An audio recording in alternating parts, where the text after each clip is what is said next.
What is up, you savages? This is the Protect Your Neck podcast, and I'm your host, Dan Tom. Analysts is work you can find over at MMAJunkie.com, but on this here program, the Protect Your Neck podcast, we break down high-level MMA. That's what we're going to do here tonight. Whenever you're listening to this, hopefully it's before the fight, as I'm recording this during weigh-ins.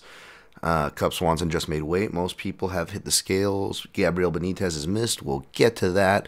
Of course, check the timestamps as per usual, as I'm one of the only podcasts that consistently do that, so you can skip past. I don't want to say the BS, because actually a lot of it's been important, and it's been sad that my fellow media members clearly skip past those parts, or not taken it in, or not cared. But if you do, I still give you that option nonetheless. Happy you're here. You can always go to the breakdown, where I break everything down from top to bottom, skip the recap, skip the notes. Or if you really want to even skip further, I don't blame you. You can go all the way to the end, where I always recap my picks and plays. Although I may still slip in some Stop Asian hates for the people that only skip to the end there. Because that was another thing that's funny is for all these offended bros that I would point out, facts, or God forbid defend someone unfairly targeted. The amount of burner counts that have been following me, have been really funny. You guys make it so obvious, like especially when people are from regions, anyways, it's fucking hilarious. So those of you shitheads that may or may not have gotten public speech that sell picks, and yet still have your clearly burner accounts that clearly are for MMA space, MMA betters, and you're still replying in your region and dialect and slang. Yeah, I think everybody knows who I'm, at least, a couple of you I'm talking about. So, yeah, you suspect. You already outed yourself as a shit human and a shit better, a shit analyst, whatever. Because, you're following people like me, first of all. Anyways, but those of you who are following me, this is for you, man. You guys get the profits, and that's why people will go as far as set up burner accounts and still listen. And I just love the fact that they're burning those calories. Whether it was the calories they already burnt out themselves as insensitive, racist twats, or burning the calories to listen, helping my numbers, and just, I know I'm digging away their ego that they have to listen to my voice right now, so I love it. I'm loving it, and I'm back because I didn't want to, speaking of the racist, I didn't want to let the racist win last week. So even though I do need a break, it's okay. I'm just speaking about my demons. It's nothing personal, folks. So even though I still need a break, I looked at, despite the lower standards that we're all used to, apparently now, I looked at a card like this week compared to the one next week, and I'm like, Jesus, next week is depressing. So next week, maybe I'll hit you with some impromptu thoughts on the card. Some surface level thoughts, whatever I had to submit for junkie staff picks, which continue to make me pull my hair out, because you know how I love doing those early in the week on these pandemic fight weeks where it's constantly shuffling. But now with Bellator doing shows almost every week, it feels like, to make up for time, and PFL in full swing, my pick percentage has been taking a fucking beating, and my processes has been crazy, because if you don't finish your things by Tuesday night, then I'm having to abandon my writing and get right to analysis into the wee hours of the night to make the pick deadlines for multiple cards. So no one cares about that, but yeah, it's fairly clear. No one cares about that process, but it is the process I do. So I'll give you guys my picks next week, and maybe I'll do a replay of a top 5 show, because I've done so many, it's about time to replay. And even though there's some guests that I'm still meaning to book, and don't worry, folks, I haven't forgot about you if you're listening or still listening. But, yeah, I'm not too much tempted to work more right now, much less work with others in the space at this time, because that's where most of my disappointment is, but not with you guys. You guys have been awesome, very awesome. It's just, yeah, it's just like last week. It's people in the space that kind of show their asses, especially after, as we'll get to results here shortly in a second with UFC 261, which, again, it was crazy, man. They were, all the people telling me the race is not real, bros. Yeah, apparently it was just coincidence. All those boos, and people are allowed to boo, which is the funny argument. It's like, yes, of course people are allowed to boo, and of course, people are taking it like, oh, you're against booing. Like, oh, if I'm against booing, don't you think I would have spoken up a fucking couple hundred events sooner? You would have heard some complaints from me. No, I just don't like racism. And even Rosa's manager herself to white local Americans who served in the military, because that means so much to y'all. I saw all those groups publicly posting racist shit being said. But yeah, no racism. And, you know, you got fucking prominent people in the media who make their beat on being intelligent and woke and fucking aware. We're like, what, are they booing Wei Li? Like, yeah, no shit. But then again, some of those people may also have co-hosts who propagate that fucking bullshit. So, guess you know who I'm talking about there. As I further dig my grave, folks, as far as to not getting work, alienating myself in the space, do not be surprised to see less of my tweets on the board, so on and so forth. Media members, the few that actually aren't afraid and insecure enough to mention my name, I guarantee you those people, even friends of the show, will be saying my name a whole lot less in their podcasts. You watch that, and as well as other things that I said that aged well, because again, it's all for me saying anti-UFC things, no, it's speaking out about someone being unfairly targeted. Because even as anti-UFC as, you know, the cool kids are, and most places are, as much crap as we can give them for them, especially now, further leaning into their right-leaning politics, I believe even they had like some Black Lives Matter or George Floyd thing. And I say that because we're about to go into April, and you guys can join me in collectively holding my breath for the umpteenth year of no recognition of AAIP month, besides doing it for Latins, Hispanics, blacks, etc. Still nothing for the Asians. But it's okay, we can bring them in because, like I said, what are they good for? They're good for cheap labor. And that's why the other Asians were brought in on the undercard. As that, you know, holds up true. Because I guarantee you, for all you, again, for you China bros, racism isn't real or China's bad, you know. You should be doing that to the UFC. You shouldn't be mad at some stupid small podcaster like me. I'm not the one taking money from China. That probably, that one pillar of advertisement in that octagon for 261 alone, I guarantee you outpaid and overlapped whatever labor they had to pay for the Chinese fighters, which was cut down because they didn't even fly their coaches over for visa issues, which is great because, you know, from Maribak Taisumov from back in the day to Chechen fighters now, when they don't get visa issues, they get, like, you know, match made around and worked around. Whereas Chinese fighters, it's like, fuck it, you're coming to fight. We need some bodies. So even, you know, under these crappy governments or similarity of lifestyles and choices and no choices of all being where you're born, you even see the difference between Chinese and others, right? How they're treated from their own people to the promotion. And it's not as good. I don't know. We're not as revered either, so we get all the negatives. We don't get any of the positive stereotypes, as we saw so blatantly on display with Shevchenko, and how she's revered, even though, you know, she comes from a communist country and it was dancing with her red flag way more proudly than Wei Li was. But, you know, she's blonde and white. You know, shout out to the Great White Hope and Sammy Yang's recent episode of Southpaw Podcast. But yeah, you know, seeing these hypocrisies. But, you know, hey, you know, Dan was just being sensitive. There was no racism, even though it was, you know, cited by actual people there, respectable people from, you know, but there was no racism. Nope. And I don't blame people for thinking that, because you look at the way my fucking colleagues covered this bullshit in and out, it was disgusting. Did a lot of cleanup, let's just say that, and as I further alienate myself from my own colleagues, but it was gross. Shoot, dude, like, I know, like, by the time you get to ended breakdowns, like, so I'll do that same thing. I'll just, like, read a result off. Like, I don't expect anybody to give anything special treatment. But dudes out here ain't not even, like, reading, like, Chinese fighters' results, just skipping that part. Like, every fucking inch possible.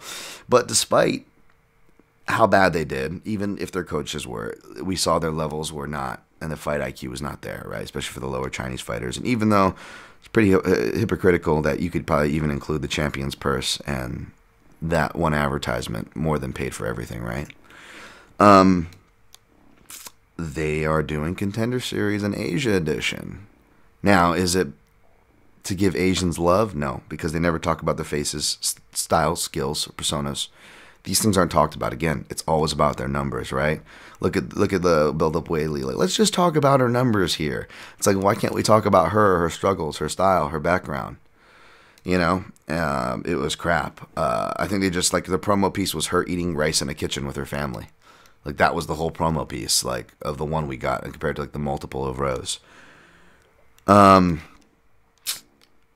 know, and just like my analogy of Night of the Living Dead, you know, she makes it through all that bullshit just to get picked off, right? At the end by some passing racist, you know, better red than dead.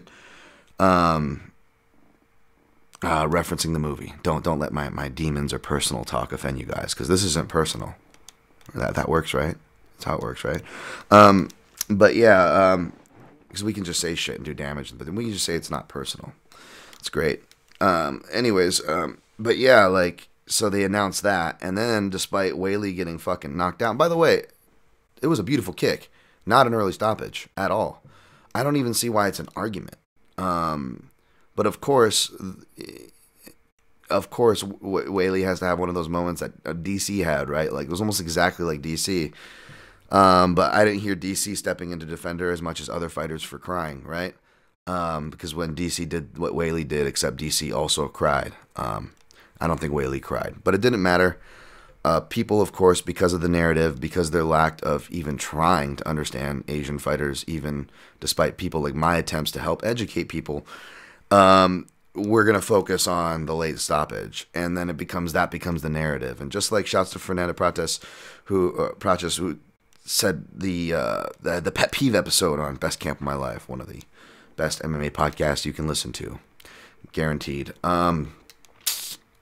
Like I wrote in with that, as far as I should have cited this example because it reminded me of Jermaine Durand to me, where it's like, it was the ref's fault. It should have been in there. Todd Anderson in New York, of all people, you know, New York officials, New York Commission. Who would have thought we should have blamed them, really? But no, because of commentary and larger people with platforms, which is why important they get it fucking right.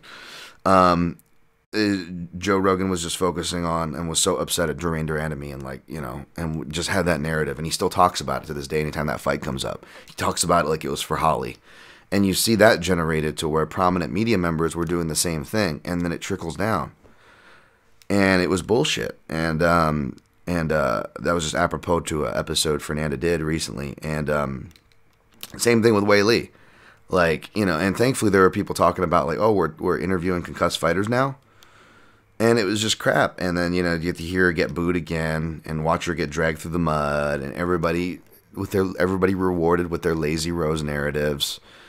And it was just, it's really gross. And we get to see that fallout, her celebrated, and she gets to tell us what martial arts are. As I'm seeing ESPN quote her, going, it's not about this, it's not about that, it's about the art. And I'm like, well, where do those art come from, Rose? Huh? Can we fucking start respecting Asian people? And, oh, she apologized at the end of her post. I don't give a fuck, because damage is already done if you couldn't get my sarcasm. But yeah, and then now, despite Weili getting just fucking owned, right? They're talking about getting her back in there with up a weight class with the girl that owns Rose and owns all the other girls, Valentina Shevchenko. Like, that should show you right there, folks, that they just want to keep the machine going. Same with bringing in the Chinese for the Contender Series. Bring in the Chinese. They're not going to fight back. They're cheap labor. Little pushback. Who gives a fuck? No one else gives a fuck. We're not going to get the media pushback like we do with other fighters because they're Asian. And my media brothers and sisters have already helped collaborate that. So those of you, no matter what color you are, though, you know, shouts to the people sticking up for what's right. Because again, it's I'm not trying to alienate any listeners or my colleagues, much less anybody of any race, right? Again, most of the people in my DMs, white dudes. So it's not like an anti-white dude thing, even though those happen to be the reply guys, which is I just bring that up because it's ironic, right? The reply guys for issues of women and race are always white dudes. But that's not like an anti-white dude. Most guys in my replies are white dudes. And that being said, I do want to shout out my black brothers and sisters from listeners to this show, like Ramundo, who even on MMA Junkie, you know, we give him crap because every time Ramundo comes, it's always about the brothers. And Ramundo would be like, you know, he'd call it, he'd be like, hey, you know, he'd always be picking, or all his parlays were always like the black fighters, and so we would joke like, hey, can we guess your parlay this weekend? And man, but shout out to my man Ramundo, because you know what? He does the thing that'll give me respect to anybody in life. Not that I already didn't love Ramundo, but like respect for life kind of shit is that he kept that same energy for other people, you know, because he saw the hypocrisy. You know, oh, we're booing communism. Really, what about Valentina dancing with her red flag? Or, you know, Jorge Masvidal wearing a shirt of a Cuban national, granted, you know, a Cuban national convicted of cold-blooded murder in the U.S. Granted, Alexis Villa technically defected to the U.S. And I know that George is a friend. Shout out to French Philippe. I appreciate his energy there. I'm not trying to challenge that.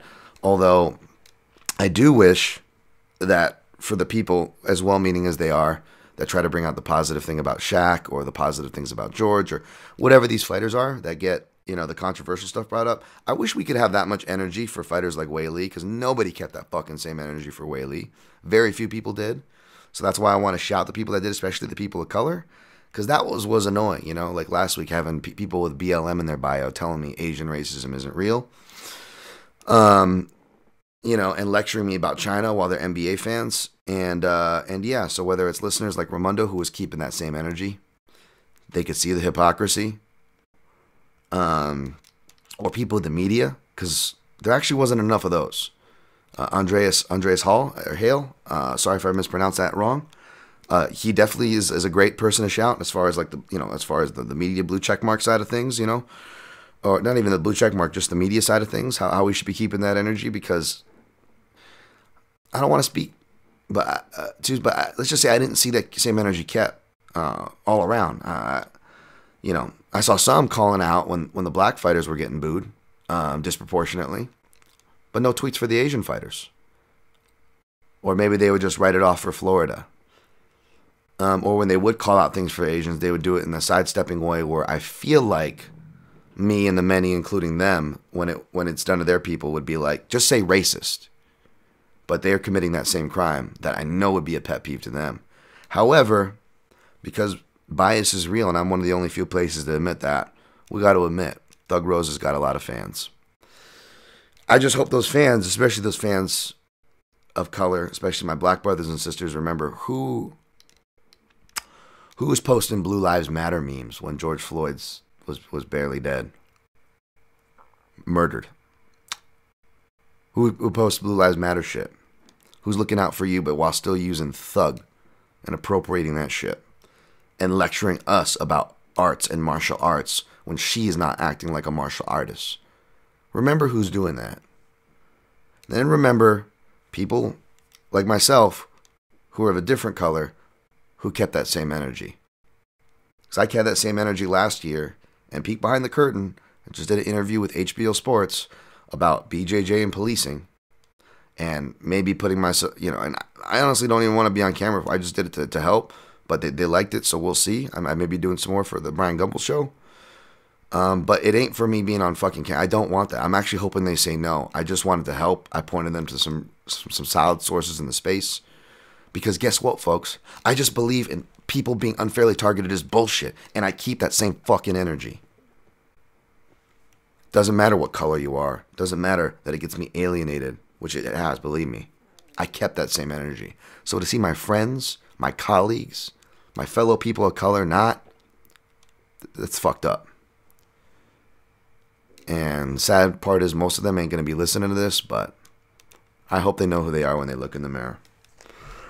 All right, on to that. Let's go 20 minutes in. Let's recap the lovely, controversy-free event, UFC 260. It was such a lovely event, you know. We went 9-4 in picks overall. I don't think I had any official plays because of where my fucking head's been at. I actually, you know, I did okay though, and I feel bad because it's like I'm supposed to do plays for the podcast, but then like after I record this shit, I still did my thing where I listen to other people for references, and then I have my plays set out, which I'll try to. I do give to you guys as far as like what I'm looking at and what I'm gonna potentially play, even if I haven't played it. I'm pretty good about sticking to that. But I'll have my system of those things, and then I'll kind of go about it from bottom to top. If the first couple hit, it may incline me to play more. If it lose, it still may incline me to play more. But I ended up actually plus money just by fucking around. But again, it's not about the money. Certain things mean more to me. So either way, although shit, if I get alienated everything, I may just fucking do this and fucking use that as my motivation to relight the fire. Because at this point, it's like, I get it. We ain't gonna get any representation in the space. Nobody gives a fuck. That's why I'm moving on. And I'm gonna take my vengeance by reminding y'all how fucking good I am and can be at this shit. Especially seeing all the people move in and take these betting spots now and watching them have to deal with it. And yeah, see them balance what they have, which is much more important shit than I gotta do. And they're gonna try to do this thing. Okay. Either way, we went 9-4. Kamaru Usman defeated Jorge Masvidal. Did not see it coming that way.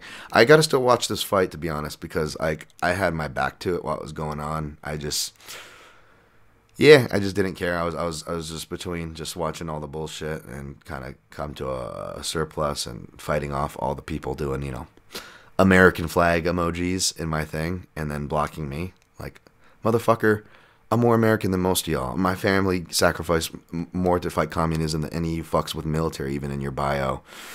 And I thought we're supposed to be the triggered and hurt ones, yet y'all the ones that were, And only if I only blocked people was because, like, I knew they followed me, and I didn't want to, and I wanted them to deny coverage, to cheat off my test, hence why so many burner counts popping up. I see you motherfuckers. Y'all are sad. Yeah. Fucking sad. Just know any money I help you make, that's fucking Asian money. That's Asian support in your pockets, you racist motherfuckers. I'm going to keep throwing that in here because I know they like to skip around. But yeah, so Rose Namajunas defeated Zhang Weili. It was a beautiful kick. And again, not a controversial stoppage at all. The only reason why it's being talked about that way is because, again, they decided to interview concussed fighters. And, of course, coincidence, Weili, of course, has to have the bad concussive reaction, which, folks, you can't control. She is classy and, like, gives 2 responses later, but nobody focuses on that. They just focus on, what did she really mean? Was she upset? You know, this conjecture, what does she really mean and say? That gets spread very easily. I wonder how. It's okay, it wasn't anything personal. But yeah, so, you know, Rose gets her title back. Good on her. She was groomed for this. Yeah, I took that shot. So, but hey, you know, hey, it's okay. What shot? We're not acknowledging shit, right? We're selectively sticking to sports. So yeah, good on Rose. Hopefully Zhang Weili can, like, she got a fast rise to the title, which again, not her fault. They're just trying to, you know, get her in line with that opening for the UFC Shanghai. Again, it wasn't to promote her. What am I talking about, folks? Again, I'm only, you know, fucking right about this shit. But yeah, so whatever. We'll see what they do. But if they put her against Shevchenko, you know they don't give a fuck about her. Well, we already know that. We already know that. Like, Ari Emanuel can't even get the fucking name right. The person they're talking about. But yeah, there's no races. There's no. What are y'all talking about? Anyways, shout out to y'all keeping that same energy. Valentina Shevchenko defeated Jessica Andrade. Yeah, I should have given more credit to the wrestling, but it didn't surprise me. I think it surprised people who don't watch Valentina Shevchenko. And then you have a lot of the commentary team who, like Joe, doesn't do the best on the video research. Which sucks. I wish they were more like the Brian Stan model. But I don't know. Someone had a theory. It's just because, you know, Joe's a strong personality. You don't want to say anything dissenting. So he kind of takes over the broadcast a lot of times. And his memory is actually one of his sharper things. But when you rely on that as you get older and you don't do the legwork, it's going to show. So he, needless to say, was very surprised Valentino could hit takedowns. Uriah Hall defeated Chris Weidman. Cashed this one. Did not feel good about it. I mean, talk about worst bet to feel good about. Didn't say or tweet the obvious like every fucking person did. But that's why, you know, another reason why I'm going to keep doing this podcast is because, like, I listen to other podcasts and this coverage is so fucking vanilla. It didn't even matter for half the time from the people of positions. Everyone's talking about the same shit. You know, you can get mad at me for all my anti-Asian. You can add up all the anti-Asian stuff, and it still doesn't add as much to any of your podcasts and how much they talked about Triller within the same time span. Yeah, that's right. I said it. That's the one and only time I fucking said that piece of shit. You know why? Because I don't give that shit. We talk about high-level MMA on this podcast. And God forbid I make time about caring about human beings. So if you got a problem with either of those, you can get the fuck out of here. But yeah, so I'm not going to do what every other podcast does about every other fucking topic and give the fucking ho-hum. Well, I don't know. Let's see what he does. Well, let's see when he comes back. Like, you can listen to every other fucking podcast for it. And it made me really proud of my podcast. Shout out to Raph from Verbal Tap, by the way. I always give that podcast a shout, and I don't want to out the dude as being a good human being, as he already hopefully outs himself as being, but that's a good fucking human being there. And I had a lot of good conversations with a lot of y'all that reached out, by the way. And it made me realize that even if, you know, my colleagues start to hate me after this and cut ties with me and whatever, like, I still need to keep this going as much as I can. And, you know, I still want to keep this for free. But if I, you know, God forbid, I lost my jobs or something and needed to, I would have more of a right to charge for this podcast than most of the podcasts do, charging for their fucking bullshit vanilla takes and lack of research or prep for any of their shows. But, you know, as I do the real life Kermit sipping on my coffee, let's move on. Hopefully Uriah Hall, Chris Weidman heals up. Anthony Smith defeated Jimmy Crute. Yeah, it sucked. It looked like it was a syndrome. It's just weird. Like, you know, it can heal fast, or it can't. Man, this one looked like more of a Michael Chandler-esque, where it didn't heal in time, and the commission called it. Which sucks because Crute was able to launch off one leg and get a takedown off of one leg still, and like finish the round strong. Yeah, but that's the way it goes. That one hurt a parlay that I did. Randy Brown cashed for me, though, because I played Randy Brown and by sub. And, of course, he gets it. I think I might even have sprinkled on the under, so it was just a nice cash. That was really nice. Good job, Randy Brown. Dwight Grant defeated Stefan Sekulic. I didn't watch this too carefully. People I respect scored it the other way. But Dwight Grant takes it by split. I didn't have a dog in that race, so it didn't affect me. The next one I did, though. As I told you guys, I'd be looking at this one. Brendan Allen defeated Carl Roberson. Cast the submission prop, and I may have cashed Allen straight up because the line went low enough. So, submission props were really nice. Been doing well with those. I think I went 2 for 2 with those on the night. So that was cool.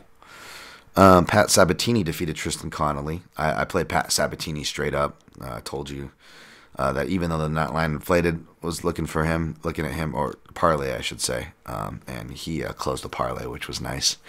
I think it was Kamaru, Shevchenko, and Sabatini was the play there. And then Dana Batdrel defeated Kevin Notbidad. Only Asian that won, which was nice, although, you know, what was his name? The Mongolian. He has a really cool name, but obviously a Mongolian cat, not Chinese cat. China sadly went 0-4 as Kazula Vargas helped keep that strong, defeating Zhu Rong. Of course, the guy who can't contain himself and fights smart contains himself for 3 rounds. Go figure. But Zhu Rong looked like he was not ready and did not have his coaches, so what are you going to do? Jeff Molina defeated Ari Chilong. Good on Molina. Doc Ock's son. Ariane Carlosi defeated Na Liang, who apparently was, I think, you know, even though the Ari Emanuel said a retired tennis pro's name, he meant to say her, who he meant to say the champion. Boy, is that a long lane in the telephone, but, you know, people, you know, what am I talking about? People don't care about Asian fighters, Dan. What are you talking about? Craziness. Okay, let's timestamp that.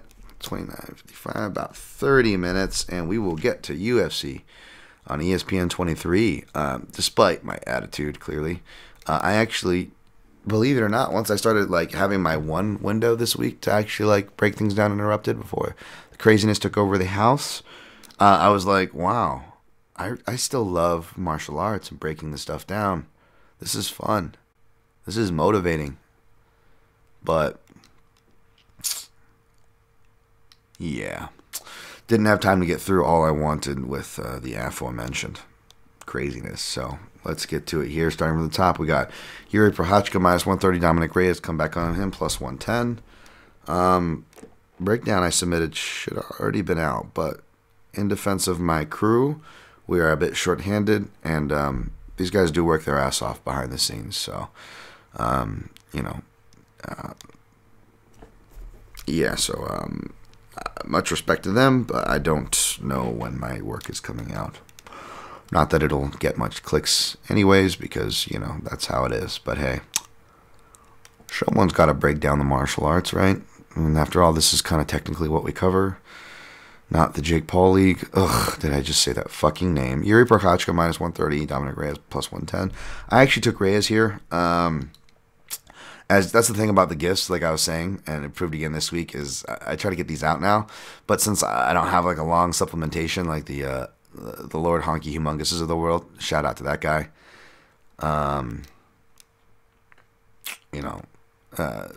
Support these I don't want to say smaller platform people or whatever as an insult, but like support these people, good people, by the way. Shout out to Mr. Honky. But yeah, like I don't have a surplus of those gifts, so I post them apropos to the fight week, so you can kind of tell where I'm at. And then people, of course, I got like a bunch of interruptions, and like my shot kicked in, and then like, I was about to write right after I posted my gifts, so I could try to beat them to the chase. But then, of course, my second shot kicked in this week. That was another thing that derailed me for 2 nights. And yeah, and then so I was just forced to watch everybody say all the takes that I was going to write down as they quote tweeted my stuff. So that's always fun. But as many of you guessed, I'm going to take Dominic Reyes. Crouching Yuri, hidden Reyes, essentially Yuri Prochazka, even though he does shift his stance and lists himself as an orthodox fighter who comes from a Muay Thai background, he does a lot of crouching from the orthodox stance as a launching pad for counters, off the back step, or launching forward, slips, defense, offense, all of the above. The problem is, because of that, whether you're a wrestle boxer, a more traditional stylings, or a wild man like Yuri Prochazka, when you dip from an orthodox stance in general, those left kicks, those left-sided attacks in general, you're more prone to, and as I posted in a limited sample size clip of exchanges with him and Uzdemir, this is something that I saw throughout his career. Even going back, is that he, even though like the right hand from Mo is the one that stops him, and keep in mind, like a couple people I studied in this card have some tournament sample sizes where their lone stoppage loss came in like their second fight of a tournament, in other words, right? So you also have to weigh that in.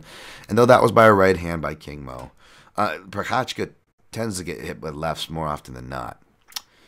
And he hasn't faced a lot of southpaws. He's 1-1.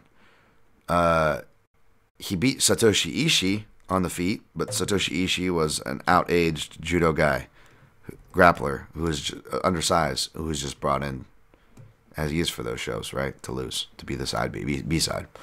And the one that he lost to was, granted, it was early in his career, and it was on the ground to Bojan Velichkovic, who now fights at welterweight.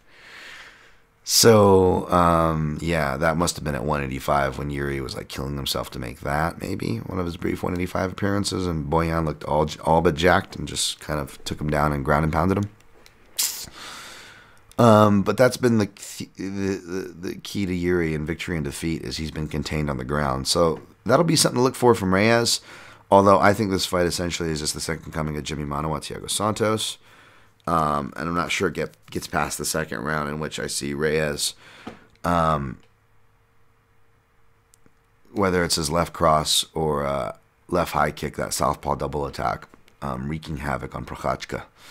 But if Prochazka can survive, or get Reyes' back to the fence, he can overwhelm him as well, especially if he clips the nose.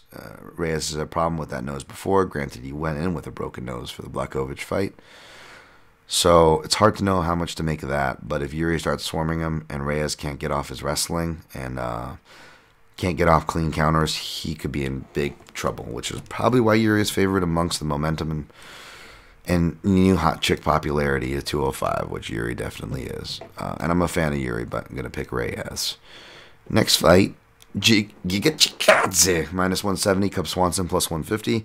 I just watched two of Swanson's fights, the Burgos, and I skipped the Kron Gracie fight, and then I watched his Daniel Pineda fight, and then I literally went back to watch all of Giga Chikadze's fights in the UFC and Contender Series. And I know there's a lot of talk that this is his first full camp, but with the way he throws and the way he's hardwired, I think that's only going to make a difference for prep, because even though he didn't slow down as much in camps where he had the full camp but didn't have the full opponent prep, those fights were very controllable. He's facing dudes out of the weight class on short notice. And I hate to do the thing as who he's fought, because that alone could justify playing Cub or picking him as a dog, right? And that's definitely true. But part of me is the output. I think, Zane Simon on Twitter was correct that it's going to be Chikadze doesn't get Cub out there. It's going to be hell of him surviving around 3, and then we're going to have another controversial Chikadze decision where it's a split, and either he should have won or he shouldn't have won, and it's a split, right? But I'm still going to pick Cub in that. Even though he's older, I don't see a big decline in the speed. This could be the fight where he finally comes out and looks old. Also, he's only been stopped once, and that was a Jose Aldo flying knee that cut open his eyelid like over a decade ago. Like, Cub's a good recoverability. I don't think it's his chin's gone, because it's only like, it's sporadic in fights where he gets hit. It's like, is it his training? Is it just the right shot? I know it was a jab here or there, but even throwing that potential shade on his chin, the reason why he's only been stopped once is because you got to be able to jump on him and go to the ground. And that's not Chikadze's style. And if Chikadze does do that, he's only going to get himself into trouble with Cub Swanson, who can grapple, transition, control, and do damage. He just has to, like a lot of things with Cub Swanson, even in the striking department, Cub Swanson has to get into a flow. And that's the thing. So you've got the flow state fighter versus the dangerous, early, young, more athletic fighter with the edge early. But a lot of those kill shots, aside from his counter right hand, which Chikadze has gotten better, he's made some improvements on his boxing, it looks like. But he still loves that left side from his karate side, that southpaw sharpshooting. And it's not often that Cub's been sharp shot. He's had to been caught by jabs and sharp shot on the way in with build. You really got to be in there exchanging with him. And that's also, as what Doo Ho Choi, who had the youth and speed advantage as well on Cub, found out that it's not necessarily easy once you get the fight you want, because it can also be the fight that Cub wants. So I feel like Chikadze has to sharpshoot him early, otherwise it's going to be greasy. But I think Swanson can do it. I think he can take him down. Swanson, I think part of the reason why his speed is maintained, and your speed is not always going to maintain, obviously. I'm not trying to speak on fallacy, but the reason why maybe it hasn't bit him in the ass so much is because he trains with lower weight class, younger, faster guys. I know TJ Dillashaw is roughly maybe around the same age, but, fast guy, lower weight class, Juan Archuleta, so on and so forth. And the key thing with a lot of these guys, even with the guys that don't fit that bill, that are up a weight class, like, what's his name? God damn it. I like the guy, Bellator. Sadawad of the world. A lot of these guys what do they have in common? They're wrestlers, right? They got wrestling background, takedown styles. So I got to imagine that's Cub keeps his wrestling sharp through that way. And Cub, in a lot of these gritty fights, he's done well in the wrestling, from the Kawajiris and Hakran Diaz's and whatnot. Like, he really made efforts to shore that up after his Jackson Wink stint / getting held down by Chad Mendez, in one of the rare decisions that Cub loses. That's another thing. Cub only been knocked out once. I think he's only lost like 3 career decisions, which is pretty ridiculous, right? And Chikadze's got a low output style. And not only that, I think part of it is the weight cut, because some of the times he's admitted he was tired was because it was a bad weight cut when he did have the full camp. So whether it's Chikadze or his supporters talk going, oh, full camp Chikadze, I'm like, yo, full camp Chikadze is still tired by his own admission due to something scarier, because the fact that you could put on a full camp and still have a bad weight cut, that's very possible for all fighters, especially dudes with 6 foot, that are 6 foot tall, with a 74-inch reach. Not many guys with 74-inch reach can make featherweight for long, and they grow out of it. Hence McGregor, right? And he was 5'9", not 6 foot. And And Chikadze's only getting older. I believe he's about 32, so he's not like he's a young chicken, you know. 32 is the end of your, when you start ending you're out of your athletic prime, right? So he's more toward the end of his prime than the beginning, folks. He's into his 30s when the weight cuts really catch up to you. Now, he weighed in before Cub. You know, he looked, you know, as lean and mean as he always does, but I don't know if he should be emaciating his frame that much. And Chikadze is also kind of open to the body. Even though he attacks the body, I don't think he's used to people attacking him to the body. And he's open there. And when Cub gets flowing body to head, I think he can hit those. I don't blame anybody for picking Chikadze. I'm not necessarily surprised to see him as chalk, but now to see him as inflated chalk, I don't know how. I don't know if I could defend a play on him over minus 150. I don't mind you guys picking Chikadze here. I'm not super confident in my Cub pick, but I am picking Cub for those reasons, and I will be lightly sprinkling on him.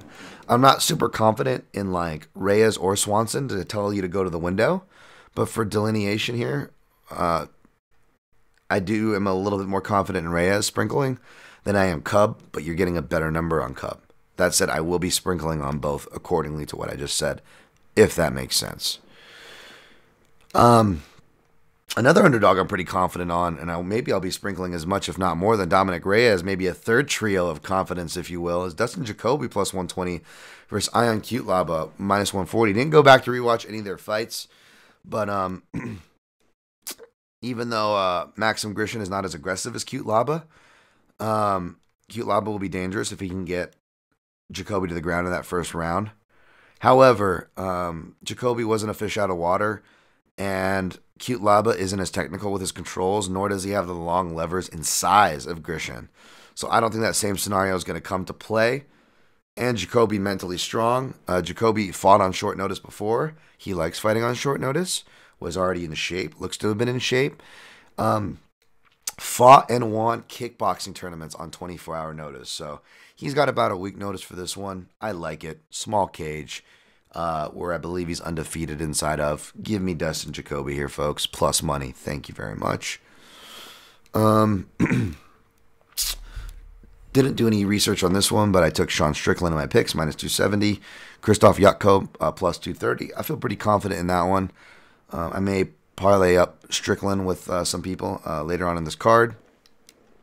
This one, I was watching footage of this morning, and I wanted to change my pick, but that's the thing is I hate doing stuff on Thursday night because Uncle Matt already has his picks locked in, and, you know, Dan Tom making the great mistake, very few others do in this space, and I actually think about others. Don't want to overload that guy and our editors with all the work that they already do, which is more than enough. But that being said, I also do picks, and people like gamblers follow my work, so that's why I hate this fucking pick thing and getting him in early and all this shit, because it actually affects me and others more than most.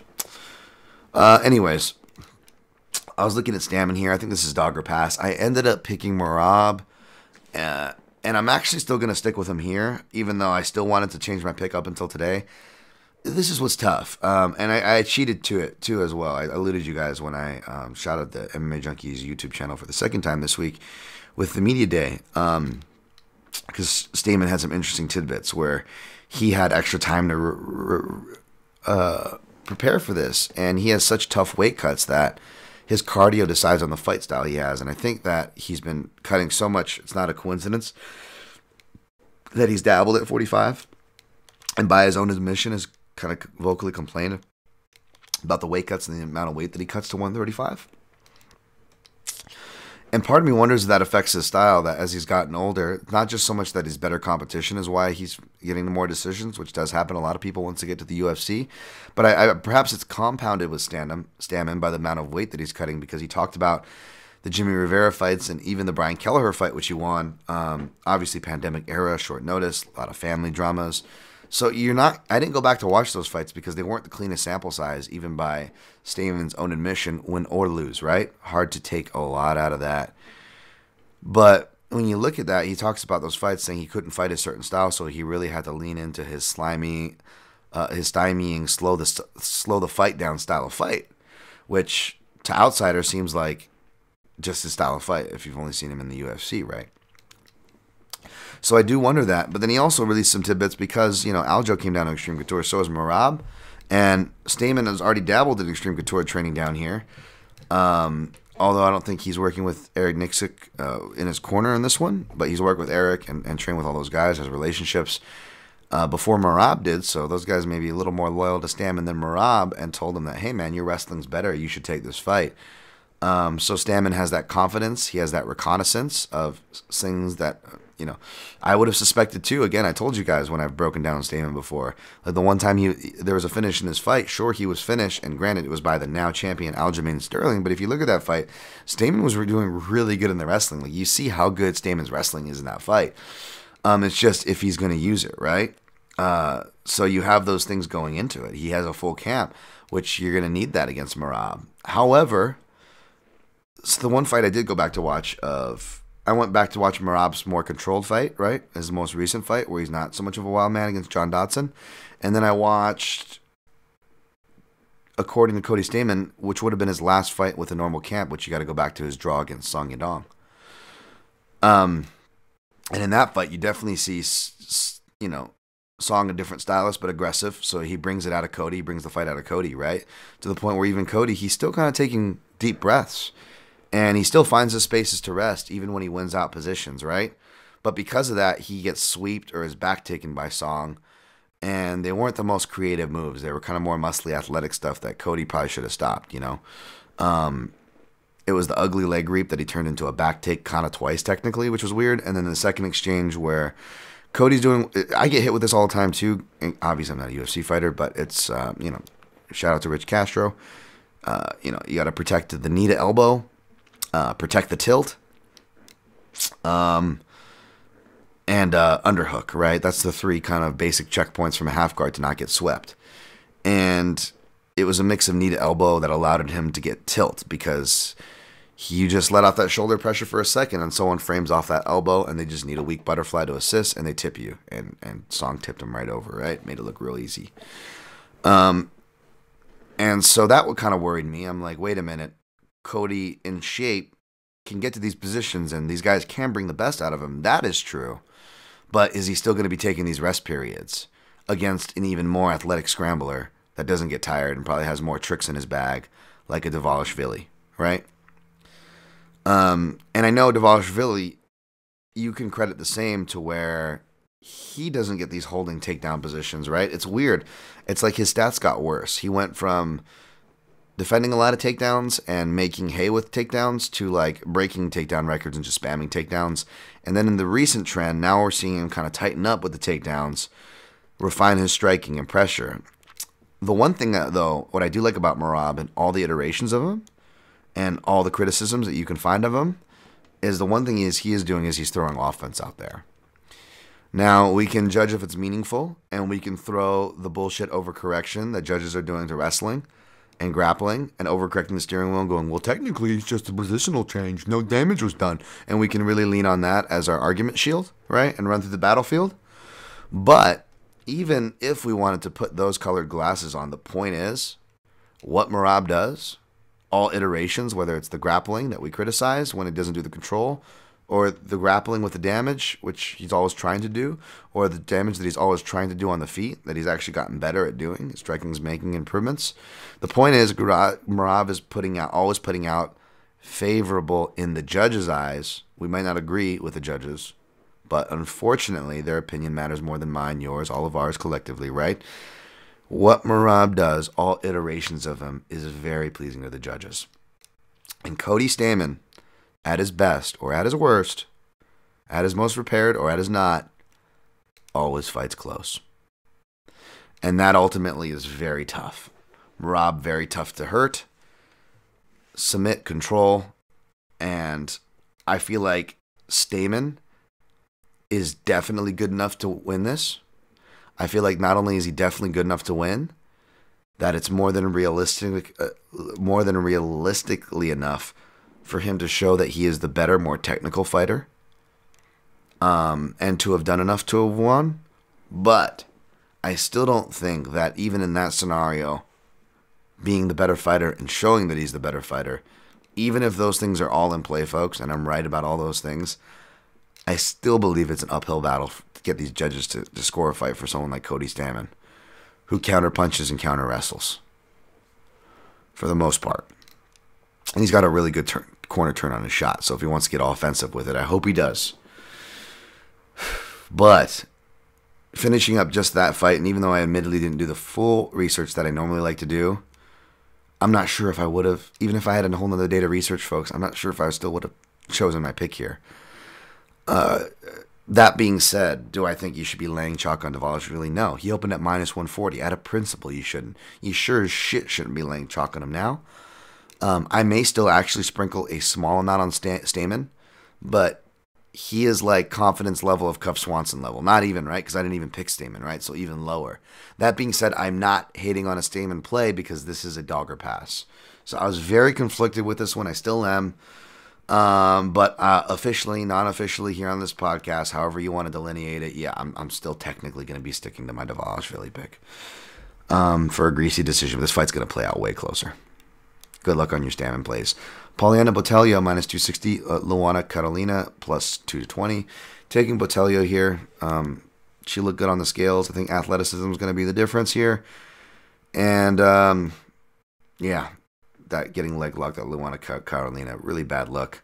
I'll take the Nova Yin Yao fighter, who comes from a better camp. Not sure if I play that chalk, though, especially because I clearly researched it heavily, right? As you can tell. Hint, hint, sarcasm, sarcasm. Next fight, Randa Marcos, plus 140. Luana Pinheiro, minus 160. Yeah, I think Miranda Marcos on her way out now, finally. Not that I wish that against her. Seems like a nice enough girl, but I'm going to take Pinheiro. Didn't do much research on this one, obviously. Gabriel Benitez, minus 190. Jonathan Pierce, plus 165. Curious if the Benitez line will go down because he missed weight. I was going to play Benitez for that, but now the line is still minus 190 and he missed weight. I'm going to hold off. I'm going to go look back and look at how exactly he looked at the weigh-ins and decide what I want to, if I still want to take a flyer on Benitez. You guys know I'm a big Benitez fan, so I'm going to pick him, but I wouldn't follow me off any cliffs there. I probably will stay away. It's just the smart thing to do. Kai Kamaka, minus 145. TJ Brown, plus 125. Kai Kamaka, I think he opened at minus like 225. Yep. I don't think he should have been that much for the gas tank. That his gas tank dropped off on him. Hopefully he worked on that. Looks like he's been staying in Las Vegas. If his gas tank holds up, he should beat TJ Brown. But you know, I could understand I could understand people fading him. However, if Kai Kamaka goes below minus 145, much less minus 140, folks, I'm gonna play him straight. You don't have to follow me off that cliff, but that's just me. For what I like.